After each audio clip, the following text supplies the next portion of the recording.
ತೇವವಾದ ಕಣ್ಣುಗಳು, ಹಲವಾರು ಕಣ್ಣೀರ ಕಥೆಗಳು. ಒಂದೇ ತಿಂಗಳಲ್ಲಿ 2 ಬಾರಿ ಕಾಶ್ಮೀರ ಪ್ರವಾಸ. ಪಾಕಿಗಳ ಅಟ್ಟಹಾಸ ಕೇಳಿ ಮರುಗಿದ ಕೈನಾಯಕ. ಪಾಕ್ ನಮ್ಮ ನಾಗರಿಕರನ್ನ ಗುರಿಯಾಗಿ ದಾಳಿ ನಡೆಸಿದೆ. ಇದರ ವಿರುದ್ಧ ನಾನು ಧ್ವನಿ ಎತ್ತುತ್ತೇನೆ. ಶೆಲ್ ದಾಳಿಯ ಸಂತ್ರಸ್ತರು ರಾಹುಲ್ ಗಾಂಧಿಗೆ ಹೇಳಿದ್ದೇನು?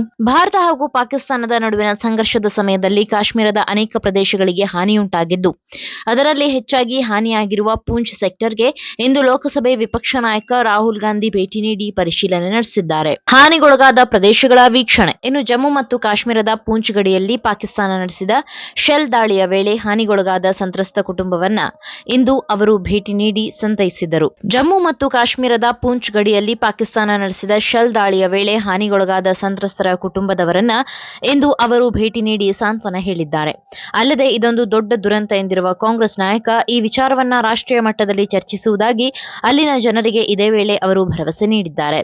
ಇನ್ನು ಮೇ 7ರಿಂದ 10ರವರೆಗೆ ನಡೆದಿದ್ದ ಬಾಂಬ್ ಶೆಲ್ ದಾಳಿಯಲ್ಲಿ ಕುಟುಂಬ ಸದಸ್ಯರನ್ನು ಕಳೆದುಕೊಂಡ ಸಂತ್ರಸ್ತರೊಂದಿಗೆ ಸುಮಾರು 1 ಗಂಟೆಗಳ ಕಾಲ ಮಾತುಕತೆ ನಡೆಸಿ ಅವರ ನೋವು ಆಲಿಸಿದ್ದಾರೆ. ಇದೊಂದು ದೊಡ್ಡ ದುರಂತ. ಅನೇಕರು ಜೀವ ಕಳೆದುಕೊಂಡಿದ್ದಾರೆ. ಇದೊಂದು ದೊಡ್ಡ ದುರಂತವಾಗಿದೆ. ಅನೇಕ ಜನರು ತಮ್ಮ ಜೀವ ಕಳೆದುಕೊಂಡಿದ್ದಾರೆ. ಪಾಕಿಸ್ತಾನವು ಭಾರತೀಯ ನಾಗರಿಕರನ್ನ ನೇರವಾಗಿ ಗುರಿಯಾಗಿಸಿ ದಾಳಿ ನಡೆಸಿದೆ. ಜನರೊಂದಿಗೆ ನಾನು ಮಾತುಕತೆ ನಡೆಸಿದ್ದು ಅವರ ಸಮಸ್ಯೆಗಳನ್ನ ಅರ್ಥೈಸಿಕೊಂಡಿದ್ದೇನೆ. ಈ ವಿಚಾರವನ್ನ ರಾಷ್ಟ್ರ ಮಟ್ಟದಲ್ಲಿ ಚರ್ಚಿಸುವಂತೆ ಅವರು ನನ್ನನ್ನು ಕೋರಿದ್ದಾರೆ. ನಾನು ಅದನ್ನು ಮಾಡುತ್ತೇನೆ ಎಂದು ರಾಹುಲ್ ಗಾಂಧಿ ಮಾಧ್ಯಮಗಳಿಗೆ ತಿಳಿಸಿದ್ದಾರೆ. ಸಂತ್ರಸ್ತರ ಸಮಸ್ಯೆಗಳಿಗೆ ರಾಷ್ಟ್ರ ಮಟ್ಟದಲ್ಲಿ ಧ್ವನಿ ಎತ್ತುತ್ತೇನೆ. ಪೂಂಚ್ನಲ್ಲಿ ಪಾಕಿಸ್ತಾನ ಪಡೆ ನಡೆಸಿದ ಬಾಂಬ್ ಶೆಲ್ ದಾಳಿಯಲ್ಲಿ ಜೀವ ಕಳೆದುಕೊಂಡ ಸಂತ್ರಸ್ತರ ಕುಟುಂಬಸ್ಥರನ್ನ ಇಂದು ನಾನು ಭೇಟಿಯಾದೆ. ಹಾನಿಗೊಂಡ ಮನೆಗಳು, ಚದುರಿದ ವಸ್ತುಗಳು, ಕಣ್ಣಲ್ಲಿ ನೀರು, ಪ್ರೀತಿ ಪಾತ್ರರನ್ನ ಕಳೆದುಕೊಂಡವರ ನೋವಿನ ಕಥೆಗಳು ಕೇಳಿದ್ದೇನೆ. ಈ ಕುಟುಂಬಗಳು ಯುದ್ಧದ ಹೊರೆಯನ್ನ ಶೌರ್ಯ ಮತ್ತು ಘನತೆಯೊಂದಿಗೆ ಪ್ರತಿ ಬಾರಿ ಎದುರಿಸಿದ್ದಾರೆ. ಅವರ ಧೈರ್ಯಕ್ಕೆ ನನ್ನ ಸೆಲ್ಯೂಟ್. ನಾನು ಸಂತ್ರಸ್ತ ಕುಟುಂಬದ ಜೊತೆಗಿದ್ದೇನೆ. ನಾನು ಅವರ ಬೇಡಿಕೆ ಮತ್ತು ಸಮಸ್ಯೆಗಳ ಬಗ್ಗೆ ರಾಷ್ಟ್ರ ಮಟ್ಟದಲ್ಲಿ ಖಂಡಿತವಾಗಿ ಧ್ವನಿ ಎತ್ತುತ್ತೇನೆ ಎಂದು ಅವರು ತಮ್ಮ ಸಾಮಾಜಿಕ ಜಾಲತಾಣ ಟ್ವಿಟರ್ನಲ್ಲಿ ಪೋಸ್ಟ್ ಮಾಡಿದ್ದಾರೆ. ಇನ್ನು ರಾಹುಲ್ ಗಾಂಧಿ ಭೇಟಿ ನೀಡಿದ ಕಡೆಗಳಲ್ಲಿ ಸಂತ್ರಸ್ತರು ತಮ್ಮ ಕುಟುಂಬಸ್ಥರನ್ನ ನೆಂದು ಕಣ್ಣೀರು ಹಾಕಿದ್ದಾರೆ. ಅಲ್ಲದೆ ತಮ್ಮದೇ ಆದ ಅನೇಕ ನೋವಿನ ಕಥೆಗಳನ್ನ ಬಿಚ್ಚಿಡುವ ಮೂಲಕ ತಮ್ಮ ದುಃಖವನ್ನ ರಾಹುಲ್ ಗಾಂಧಿ ಅವರೊಂದಿಗೆ ಹಂಚಿಕೊಂಡಿದ್ದಾರೆ. ಪೂಂಚ್ನ ಶಾಲೆಗೆ ಭೇಟಿ ನೀಡಿ ವಿದ್ಯಾರ್ಥಿಗಳನ್ನ ಭೇಟಿಯಾಗಿ ಧೈರ್ಯ ತುಂಬಿದ್ದಾರೆ. ಈಗ ನೀವು ಅಪಾಯವನ್ನ ಮತ್ತು ಸ್ವಲ್ಪ ಭಯಾನಕ ಪರಿಸ್ಥಿತಿಯನ್ನ ನೋಡಿದ್ದೀರಿ. ಆದರೆ ಚಿಂತಿಸಬೇಡಿ, ಎಲ್ಲವೂ ಸರಿಯಾಗುತ್ತದೆ. ಈ ಸಮಸ್ಯೆಯನ್ನು ನಿಭಾಯಿಸುವ ನಿಮ್ಮ ಮಾರ್ಗವೆಂದರೆ ಕಷ್ಟಪಟ್ಟು ಓದುವುದು, ಶಾಲೆಯಲ್ಲಿ ಬಹಳಷ್ಟು ಸ್ನೇಹಿತರನ್ನ ಮಾಡಿಕೊಂಡೆ ಎಂದು ಕಿವಿಮಾತು ಹೇಳಿದ್ದಾರೆ. 2ನೇ ಬಾರಿ ಕಾಶ್ಮೀರಕ್ಕೆ ರಾಹುಲ್ ಗಾಂಧಿ ಜೊತೆಗೆ ಜಮ್ಮು ಮತ್ತು ಕಾಶ್ಮೀರದ ಕಾಂಗ್ರೆಸ್ ಘಟಕದ ಅಧ್ಯಕ್ಷ ತಾರಿಕ್ ಹಮೀದ್ ಕರ್ರಾ ಮತ್ತು ಎಐಸಿಸಿ ಪ್ರಧಾನ ಕಾರ್ಯದರ್ಶಿ ಜಿಎ ಮೀರ್ ಇದ್ದರು. ಏಪ್ರಿಲ್ 22ರ ಪಹಲ್ಗಾಮ್ ದಾಳಿ ಬಳಿಕ ಕೇಂದ್ರಾಡಳಿತ ಪ್ರದೇಶಕ್ಕೆ ರಾಹುಲ್ ಗಾಂಧಿ ಕೈಗೊಂಡಿರುವ 2ನೇ ಭೇಟಿ ಇದಾಗಿತ್ತು. ಕಳೆದ ಏಪ್ರಿಲ್ 25ರಂದು ಶ್ರೀನಗರಕ್ಕೆ ಭೇಟಿ ನೀಡಿದ್ದ ರಾಹುಲ್ ಗಾಂಧಿ ಉಗ್ರರ ದಾಳಿಯಲ್ಲಿ ಗಾಯಗೊಂಡ ಕುಟುಂಬದವರನ್ನ ಭೇಟಿಯಾಗಿದ್ದರು.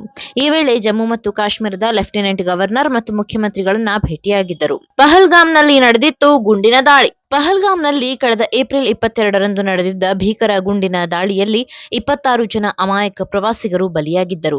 ಇದರಿಂದ ಪಾಕಿಸ್ತಾನ ಪೋಷಿತ ಭಯೋತ್ಪಾದನೆಯ ವಿರುದ್ಧ ದೇಶಾದ್ಯಂತ ವ್ಯಾಪಕ ಆಕ್ರೋಶ ವ್ಯಕ್ತವಾಗಿತ್ತು. ಇದಾದ 2 ವಾರಗಳ ಬಳಿಕ ಕಳೆದ ಮೇ 7ರಂದು ಭಾರತ ಪಾಕ್ನ ಭಯೋತ್ಪಾದಕರ ಅಡಗುತಾಣಗಳ ಮೇಲೆ ಆಪರೇಷನ್ ಸಿಂಧೂರ್ ಬೃಹತ್ ಕಾರ್ಯಾಚರಣೆ ನಡೆಸುವ ಮೂಲಕ 100ಕ್ಕೂ ಅಧಿಕ ಉಗ್ರರನ್ನ ಹೊಡೆದುರುಳಿಸಿತ್ತು. ಅಲ್ಲದೆ ಪಾಕ್ ಆಕ್ರಮಿತ ಕಾಶ್ಮೀರ ಹಾಗೂ ಪಾಕಿಸ್ತಾನದ ಒಳಗಿನ 9 ಉಗ್ರರ ನೆಲೆಗಳನ್ನ ಧ್ವಂಸಗೊಳಿಸುವ ಮೂಲಕ ಉಗ್ರ ಪೋಷಕ ಪಾಕಿಸ್ತಾನಕ್ಕೆ ದೊಡ್ಡ ಮರ್ಮಾಘಾತವನ್ನೇ ನೀಡಿತ್ತು. ಇದಾದ ಬಳಿಕ ಭಾರತದ ಮೇಲೆ ವಿಫಲ ದಾಳಿಗೆ ಯತ್ನಿಸಿದ್ದ ಪಾಕಿಸ್ತಾನ ಜಮ್ಮು ಮತ್ತು ಕಾಶ್ಮೀರದ ಪೂಂಚ್ ಗಡಿ ಸೇರಿದಂತೆ ಹಲವೆಡೆ ಅಪ್ರಚೋದಿತ ದಾಳಿ ನಡೆಸಿ ಹಾನಿ ಮಾಡಿತ್ತು.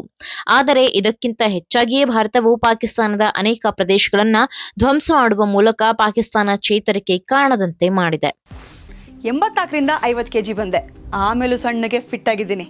ಅದಕ್ಕೆ ನಾನು ಯೂಸ್ ಮಾಡ್ತಾ ಇರೋದು ಜೀನಿ ಸ್ಲಿಮ್. ಸಣ್ಣ ಆಗೋಕ್ಕೆ ಜೀನಿ ಸ್ಲಿಮ್ ಯೂಸ್ ಮಾಡಿದೆ, ಹೆಲ್ದಿನೂ ಅದೇ. ನೀವು ಸಣ್ಣ ಆಗಬೇಕಾ, ಹೆಲ್ದಿ ಆಗಬೇಕಾ? ಹಾಗಿದ್ರೆ ಜೀನಿ ಸ್ಲಿಮ್ ಯೂಸ್ ಮಾಡಿ.